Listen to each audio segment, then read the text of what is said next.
وَلَقَدْ يَسَّرْنَا الْقُرْآنَ لِلذِّكْرِ فَهَلْ مِن مُّدَّكِرٍ۔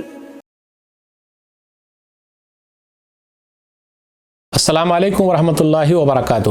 الحمدللہ کفا وسلام علی عبادہ الذین اصطفیٰ، اما بعد۔ محترم ناظرین کرام، آسان درس قرآن کے اندر 15ویں پارے کا 8واں رکوع ہے، جس کے اندر سورہ بنی اسرائیل سورہ نمبر 17 کی 7 آیتیں ہیں، آیت نمبر 71 سے آیت نمبر 77 تک۔ اعوذ باللہ من الشیطان الرجیم، بسم اللہ الرحمن الرحیم۔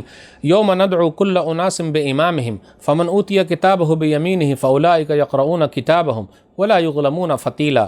جس دن ہم تمام لوگوں کو ان کے امام کے ساتھ بلائیں گے، پھر جسے اس کا اعمال نامہ اس کا دائیں ہاتھ میں دے دیا گیا تو وہ لوگ اپنا اعمال نامہ پڑھیں گے اور ان پر دھاگے کے برابر بھی ظلم نہیں کیا جائے گا۔ ومن کان فی ہذہ اعمی فہو فی الآخرۃ اعمی واضل سبیلا۔ اور جو اس دنیا میں اندھا رہا تو وہ آخرت میں بھی اندھا اور راہ سے بہت بھٹکا ہوا ہی رہے گا۔ وَإِن كَادُوا لَيَفْتِنُونَكَ عَنِ الَّذِي أَوْحَيْنَا إِلَيْكَ لِتَفْتَرِيَ عَلَيْنَا غَيْرَهُ وَإِذًا لَاتَّخَذُوكَ خَلِيلًا۔ اور بے شک قریب تھا کہ کافر آپ کو اس وحی سے بہکا کر پھسلا دیتے جو ہم نے آپ کی طرف بھیجی ہے، تاکہ آپ ہم پر اس کے علاوہ کچھ اور گڑھ لیں، اور اس وقت وہ ضرور آپ کو اپنا دلی دوست بنا لیتے۔ وَلَوْلَا أَن ثَبَّتْنَاكَ لَقَدْ كِدتَّ تَرْكَنُ إِلَيْهِمْ شَيْئًا قَلِيلًا۔ اور ہم آپ کو ثابت قدم نہ رکھتے تو قریب تھا کہ آپ کچھ نہ کچھ ان کی طرف جھک جاتے۔ إِذًا لَأَذَقْنَاكَ ضِعْفَ الْحَيَاةِ وَضِعْفَ الْمَمَاتِ ثُمَّ لَا تَجِدُ لَكَ عَلَيْنَا نَصِيرًا۔ اگر آپ ایسا کرتے تو ہم آپ کو زندگی میں بھی دگنا عذاب چکھاتے اور موت کے بعد بھی، پھر آپ اپنے لیے ہمارے خلاف کوئی مددگار نہ پاتے۔ وَإِن كَادُوا لَيَسْتَفِزُّونَكَ مِنَ الْأَرْضِ لِيُخْرِجُوكَ مِنْهَا وَإِذًا لَا يَلْبَثُونَ خِلَافَكَ إِلَّا قَلِيلًا۔ اور بے شک وہ مشرک قریب تھے کہ آپ کو اس زمین یعنی مکہ سے اکھاڑ دیں تاکہ آپ کو یہاں سے نکال باہر کریں، اور تب وہ آپ صلی اللہ علیہ وسلم کے پیچھے زیادہ دیر نہ ٹھہر پاتے۔ سنت من قد ارسلنا قبلک من رسولنا ولا تجد لسنتنا تحویلا۔ اپنے رسولوں میں سے جو ہم نے آپ سے پہلے بھیجے تھے ان کے بارے میں ہمارا یہی طریقہ رہا ہے، اور آپ ہمارے طریقے یعنی قانون میں کوئی تبدیلی نہیں پائیں گے۔ ناظرین کرام، آسان درس قرآن کے اندر 15ویں پارے کا 8واں رکوع ہے، جس کے اندر سورہ بنی اسرائیل سورہ نمبر 17 کی 7 آیتیں 71 سے 77 تک۔ آیت نمبر 71 اور 72 پر غور کیجئے۔ یوم ندعو کل اناس بامامہم۔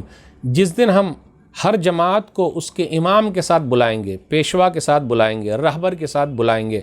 تو یہاں امام کا معنی کیا ہے؟ کچھ لوگ امام سے فقہی امام مراد لیتے ہیں۔ میرے بھائیو، یہاں امام سے مراد فقہی امام نہیں ہے، بلکہ دینی امام ہے۔ وہ ہے نبی صلی اللہ علیہ وسلم، جو ہم سب کے امام ہیں اور اماموں کے امام ہیں۔ اس لیے کچھ لوگ اس آیت کے ذریعے لوگوں کو بہلاتے ہیں، لوگوں کو بہکاتے ہیں، انہیں ڈرنا چاہیے۔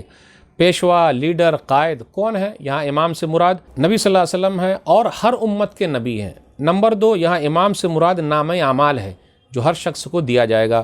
اب آئیے غور کرتے ہوئے چلے۔ ولا یظلمون فتیلا، ذرہ برابر کسی پر ظلم نہیں کیا جائے گا۔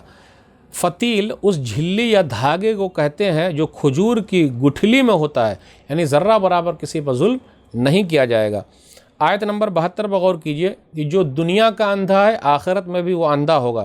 دنیا کے اندر اندھا کیا؟ حق دیکھ رہا ہے، سمجھ رہا ہے، لیکن قبول ہی نہیں کر رہا، اس سے محروم ہے۔ آخرت کا اندھا کیا؟ وہاں جو اللہ تعالیٰ خصوصی فضل و کرم کرے گا اس سے وہ محروم رہے گا۔ پھر اسی طرح آیت نمبر 73 پر غور کیجئے۔ اگر آپ دوسرے کے دھرم کو مان لیں، دین کو مان لیں، طریقے کو مان لیں، تو وہ لوگ آپ کو دوست بنا لیں گے۔ لِتَفْتَرِيَ عَلَيْنَا غَيْرَهُ وَإِذًا لَاتَّخَذُوكَ خَلِيلًا۔ اگر آپ گڑھ کے کوئی دوسری چیز لے آئیں تو وہ لوگ آپ کو تو دلی دوست بنا لیتے، لیکن ایسا نہیں ہے۔ اللہ نے آپ کو بچایا ہے، وہ لوگ چاہتے ہیں کچھ کرنا لیکن کر نہیں سکتے۔ پھر اسی طرح یہ کہا گیا کہ اگر آپ دوسری چیز لے کر آ جائیں گے تو سزا ملنے والی ہے۔ إِذًا لَأَذَقْنَاكَ ضِعْفَ الْحَيَاةِ وَضِعْفَ الْمَمَاتِ۔ تو پھر ہم آپ کو دوہرا عذاب دیں گے۔ پتہ یہ چلا جس کا مقام و مرتبہ جتنا اونچا ہے اس کی سزا بھی اتنی ہی اہم ہے، اور اس کے لیے اتنا ہی بدلہ اہم ہے۔ تو نبی صلی اللہ علیہ وسلم بھی اگر دوسرے راستے کی طرف چلے جاتے تو دنیا میں بھی ڈبل عذاب، آخرت میں بھی ڈبل عذاب ملتا۔ پھر آگے اللہ نے کہا ثم لا تجد لک علینا نصیرا، پھر آپ تو اپنے لیے ہمارے مقابلے میں کوئی مددگار نہیں پاتے۔ آیت نمبر 76 پر غور کیجئے۔ لوگ نکالنے کی دھمکی دیتے ہیں، تو NRC کا جو مسئلہ ہوتا ہے نکالنے کا، یعنی ملک سے نکالنے کا، نبیوں کو بھی نکالنے کی دھمکی دی گئی ہے۔ وَإِن كَادُوا لَيَسْتَفِزُّونَكَ مِنَ الْأَرْضِ لِيُخْرِجُوكَ مِنْهَا۔ یہ تو آپ کے قدم اس سرزمین سے اکھاڑنے ہی پر لگے ہوئے ہیں کہ آپ کو یہاں سے نکال دیں، تو مکہ سے نکالنے کی دھمکی دے رہے ہیں۔ اگر یہ لوگ کامیاب ہو جاتے تو کیا ہوتا؟ پھر بھی یہ لوگ ٹھہر نہیں پاتے. تو اس کا مطلب یہ ہے جو نکالنے کی دھمکی دیتے ہیں اللہ ان کو بھی نہیں چھوڑتا ہے, ان کے ساتھ بھی سختی سے نمٹتا ہے. وَإِذَا اللَّهِ يَلْبَسُونَ خِلَافَكَ إِلَّا قَلِيلًا. پھر اگر یہ لوگ ایسا کرنے میں کامیاب ہو جاتے تو بہت کم دن ٹھہرتے, پھر اللہ تعالیٰ ان سے بھی سمجھ لیتا. اس لیے میرے بھائیوں توحید مضبوط ہونا چاہیے, گھبرانے کی ضرورت نہیں ہے. تو آج کے درس میں بس اتنا ہی. اللہ سے دعا ہے اللہ تعالیٰ ہم لوگ قرآن کریم کو پڑھنے, سمجھنے, عمل کرنے اور لوگوں تک پہنچانے کی توفیق دے. آمین. والسلام علیکم ورحمۃ اللہ وبرکاتہ. اور مزید ویڈیوز کو دیکھنے کے لیے آپ ہمارے YouTube چینل کو سبسکرائب کریں. فجزاکم اللہ خیرا.